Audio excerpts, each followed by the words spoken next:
Okay, let's see the pathophysiology of hypertensive crisis. Severe increase in BP. നമ്മുടെ B P ഭയങ്കരമായിട്ട് കൂടി നിൽക്കുന്ന ഒരു സിറ്റുവേഷൻ ആണല്ലോ ഹൈപ്പർടെൻസീവ് ക്രൈസിസ് അല്ലേ. അപ്പൊ എന്ത് പറ്റും, നമ്മുടെ ബ്രെയിനിലെ ആർട്ടറീസിലും ആർട്ടീരിയോൾസിലും പ്രഷർ അതിന്റെ ഒരു എഫക്റ്റ് ആയിട്ട് കൂടും. So increased pressure on cerebral arteries and arterioles. Okay, so arteries ആണ് നമ്മുടെ ഹാർട്ടിൽ നിന്നും പ്യൂർ ബ്ലഡിനെ ബ്രെയിനിലോട്ട് ക്യാരി ചെയ്യുന്ന ആൾക്കാർ അല്ലേ. അപ്പൊ ഇങ്ങനൊരു പ്രഷർ കൂടുമ്പോൾ ഇവർക്ക് എന്താ സംഭവിക്കണമെന്ന് നമുക്ക് നോക്കാം. കാരണം ഇവരുടെ ആ ഒരു ഇന്റേണൽ പ്രഷറാണ് ഇൻക്രീസ് ആയേക്കുന്നത് അല്ലേ. നമുക്ക് നോക്കാം. This will leads to endothelial damage in the arterial walls. അപ്പൊ അവരുടെ എൻഡോത്തീലിയം ഡാമേജ് ആകും. എന്താണ് എൻഡോത്തീലിയം നമുക്ക് നോക്കാം. ഈ ഒരു പിക്ചർ നോക്കിക്കേ. ഇതിനകത്ത് ഏറ്റവും ഇതൊരു ബ്ലഡ് വെസലിന്റെ പിക്ചറാണ് അല്ലെ. ഇതിനകത്ത് ഏറ്റവും ഇന്നമോസ്റ്റ് ലെയർ ആണ് എൻഡോത്തീലിയം എന്ന് പറയുന്നത്. അവർക്കൊരു സ്പെഷ്യാലിറ്റി ഒരു ഫീച്ചർ ഉണ്ട്. എന്താണ് അവരുടെ ഫീച്ചർ? അവർക്ക് സെലക്റ്റീവ് പെർമിയബിലിറ്റിയാണ്. എന്ന് വെച്ചാൽ അവരെല്ലാവരെയും അങ്ങോട്ടും ഇങ്ങോട്ടും ഒന്നും കടത്തി വിടത്തില്ല.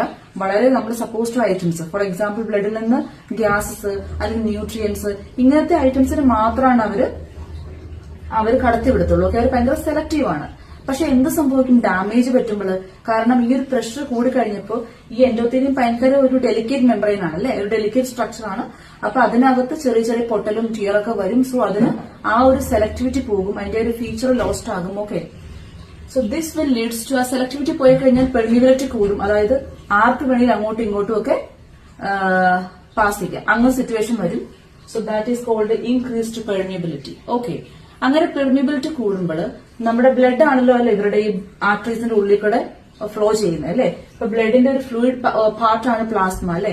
അങ്ങനെ plasma fluid will leak into the brain tissue. അപ്പൊ നമ്മുടെ ബ്രെയിൻ ടിഷ്യൂവിനകത്തോട്ട് ഈ ഒരു എൻഡോത്തീലിയം ഡാമേജ് ആയതുകൊണ്ട് അതുവഴി ഈ ഒരു ബ്ലഡിന്റെ പാർട്ടായിട്ടുള്ള ഒരു ഫ്ലൂയിഡാണ് പ്ലാസ്മ. അത് നമ്മുടെ ടിഷ്യൂസിലോട്ട് ലീക്ക് ആകും, അവിടെ ഡെപ്പോസിറ്റ് ആകും. നമുക്കറിയാം നമ്മുടെ ബോഡിയിൽ എവിടെയെങ്കിലും ഒരു ഫ്ലൂയിഡ് വന്ന് ഇങ്ങനെ ഡെപ്പോസിറ്റ് ആവുകയാണെങ്കിൽ അവിടെ ഉണ്ടാകുന്ന ഒരു സിറ്റുവേഷൻ, ആ ഒരു കണ്ടീഷനാണ് നമ്മൾ എഡീമ എന്ന് വിളിക്കുന്നത്. അപ്പോ ഇത് ബ്രെയിനിൽ സംഭവിക്കുമ്പോൾ നമ്മൾ എന്തെന്ന് പറയുന്നത് സെറിബ്രൽ എഡീമ ഡെവലപ്സ് എന്ന് പറയും അല്ലെ. അങ്ങനെ സെറിബ്രൽ എഡീമ ഉണ്ടായി.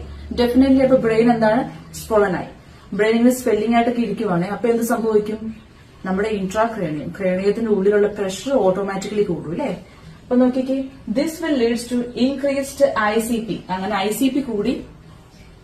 ഇനി വേറൊരു സംഭവമാണ്, അത് ആർട്ടറീസ് പോലെ തന്നെ വേറൊരു ബ്ലഡ് വെസൽസ് ആണ്. അതവര് നമ്മുടെ ബ്രെയിനിലുള്ളവരാണ് വെയിൻസ് അല്ലെ. അപ്പൊ ഈ ആർട്ടറി പ്യൂർ ബ്ലഡിനെ ക്യാരി ചെയ്യും.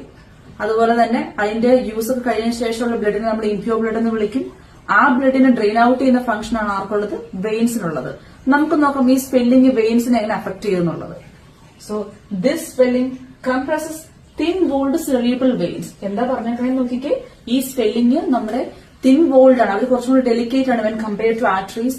ആ തിൻ വോൾഡ് വെയിൻസിനെ ആക്ച്വലി കംപ്രസ് ചെയ്യും ഈ വെയിൻസിനെ ഈ ഒരു സ്പെല്ലിംഗ്. അപ്പൊ എന്ത് സംഭവിക്കും, ഇവർക്ക് ഡ്രെയിൻ ഔട്ട് ചെയ്യാൻ പറ്റും, അവരുടെ ഫംഗ്ഷനെ അഫക്ട് ചെയ്യും അല്ലെ. നോക്കിക്കേ, this will leads to decreased venous drainage. അപ്പൊ വീനസ് ഡ്രെയിനേജ് കുറയും അല്ലെ. ആ ഒരു ഇംപ്യൂർ ബ്ലഡിനെ വെയിൻസിന് പ്രോപ്പറായിട്ട് ഡ്രെയിൻ ഔട്ട് ചെയ്യാൻ പറ്റില്ല, കാരണം അവർക്ക് കംപ്രസ്ഡ് ആയിപ്പോയി. അപ്പൊ അങ്ങനെ കംപ്രസ്ഡ് ആയപ്പോഴത്തേനും ഈ ഇംപ്യൂർ ബ്ലഡ് വെയിൻസിലൊക്കെ ബ്ലോക്ക് ആയി.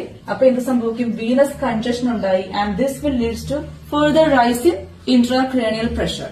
ഓക്കെ, അപ്പൊ ഇതെല്ലാം കൂടി ഒരു കോൺട്രിബ്യൂട്ട് ചെയ്തൊരു ആഫ്റ്റർ എഫക്റ്റ് ആണ് ഡിക്രീസ്ഡ് സെറിബ്രൽ പെർഫ്യൂഷൻ. ബ്രെയിനിന്റെ സർക്കുലേഷനെ മൊത്തമായിട്ട് അഫക്ട് ചെയ്യും അല്ലെ.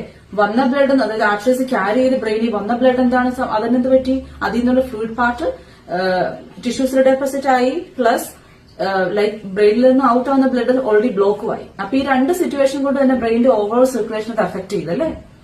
ഇനി നമുക്ക് നോക്കാം, ആ ഒരു കണ്ടീഷൻ നമ്മൾ സെറിബ്രൽ ഇഷ്കീമിയ എന്ന് പറയും അല്ലെ. ബ്ലഡ് സപ്ലൈ കുറയുമ്പോൾ നമ്മൾ പറയുന്നൊരു വേർഡാണ് ischaemia. So cerebral ischaemia. So this leads to neurological deficits. അപ്പൊ ബ്രെയിനിൽ ഒരു സെൻട്രൽ നെർവസ് സിസ്റ്റം ആണ് അല്ലെ ബ്രെയിൻ അല്ലെ. അപ്പൊ ബ്രെയിനിൽ ഇങ്ങനെ ഒരുപാട് ചേഞ്ചസ് ഉണ്ടാകുമ്പോൾ അത് ന്യൂറോളജിക്കൽ സിംറ്റംസ് ഒക്കെ പേഷ്യന്റ് മാനിഫെസ്റ്റ് ചെയ്യും. Headache, confusion, seizures, comma etcetera. Even നമുക്ക് സ്ട്രോക്ക് അല്ലെങ്കിൽ മയോകാർഡിയൽ ഇൻഫാക്ഷൻ, കിഡ്നീസിനൊക്കെ അഫക്ട് ചെയ്യും ഈ കണ്ടീഷൻ. വളരെ ഡേഞ്ചറസ് ആയിട്ടുള്ള കണ്ടീഷനാണ്. അപ്പൊ ഇതാണ് ഇതിന്റെ ഓവറോൾ ഒരു പാത്തോഫിസിയോളജി. ഇനി നമുക്ക് നോക്കേണ്ടത് ഓപ്ഷൻ ഡി എങ്ങനെ ആൻസർ ആയിട്ട് വന്നു എന്നുള്ളതാണ്. എങ്ങനെയാണ് ഓപ്ഷൻ ഡി ആൻസർ ആയിട്ട് വന്നതെന്ന് വെച്ചിട്ടുണ്ടെങ്കിൽ ഇവിടെ നോക്കിക്കേ, നമുക്ക് decreased venous drainage. Venous drainage complete ആയിട്ട് അല്ലെങ്കിൽ ഒരു നല്ലൊരു ശതമാനം വീനസ് ഡ്രെയിനേജ് ബ്ലോക്ക് ആയിട്ടിരിക്കുന്ന അവസ്ഥയാണ് അല്ലെ.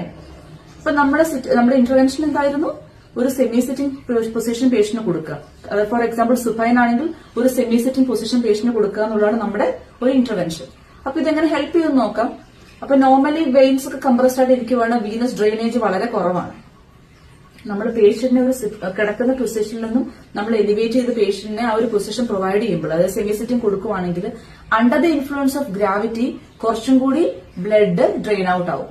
ഓക്കെ, അപ്പൊ ബ്ലഡ് ഡ്രെയിൻ ഔട്ട് ആകുമ്പോൾ എന്താണ്, വീനസ് കൺജഷൻ കുറയും. ഇവിടെ കൂടി നിൽക്കുവാണ്, ഈ ബേസിലെ ഈ ഒരു ഇൻഫ്ലോ ബ്ലഡ് ബ്ലോക്ക് ആയതിനു ശേഷം ഈ വീനസ് കൺജഷൻ ഇങ്ങനെ കൂടി നിൽക്കുവാണ്. അപ്പൊ അതിന് കുറച്ച് ആ ബ്ലോക്കായ ബ്ലഡ് പയ്യെ പയ്യെ ഡ്രെയിൻ ഔട്ട് ആകുമ്പോൾ ഡെഫിനറ്റ്ലി വീനസ് കൺജഷൻ ഇംപ്രൂവ് ആകും, അതായത് ആ കൺജഷൻ കുറയും. പ്ലസ് എന്താണ്, ICP കുറയും, അതുപോലെ സ്വെല്ലിംഗ് കുറയും. നോക്കിക്ക് എന്ത് ചേഞ്ചസ് ഉണ്ടായെന്ന് നോക്കിക്ക്. നമ്മുടെ ഒരു ചെറിയ ഇന്റർവെൻഷൻ കൊണ്ട്, ഇന്റർവെൻഷൻ ചെറുതല്ലാന്ന് മനസ്സിലായല്ലോ അല്ലെ, ആ ഒരു ഇന്റർവെൻഷൻ കൊണ്ട് നമ്മുടെ ഒരു പെട്ടെന്ന് നമ്മൾ ആക്ട് ചെയ്തുകൊണ്ട്, നമ്മൾ പേഷ്യന്റ് ഇന്റർവെൻഷൻ പ്രൊവൈഡ് ചെയ്തുകൊണ്ട് ആ പേഷ്യന്റ് റിക്കവറി എന്തോരം ഹെൽപ്പ് ചെയ്തെന്ന് ആലോചിച്ച് നോക്കിക്ക്. നമുക്ക് എന്തായാലും ഹെൽപ്പിന് കോൾ ചെയ്യണം. അഡ്വാൻസ് ടീം വരുന്നവരെ നമുക്ക് പേഷ്യന്റിന് ഏറ്റവും ചെയ്യാവുന്ന നല്ലൊരു കാര്യം നമ്മൾ ചെയ്തല്ലേ.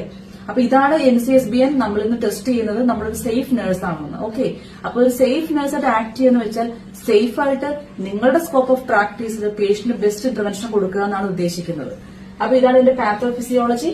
അപ്പോ നമ്മുടെ ചെറിയൊരു ഇന്റർവെൻഷൻ കൊണ്ട് നോക്കിക്ക് ഇവിടെ ഉണ്ടായിരുന്ന സിറ്റുവേഷൻ നമ്മൾ ഇംപ്രൂവ് ചെയ്യിപ്പിച്ചു.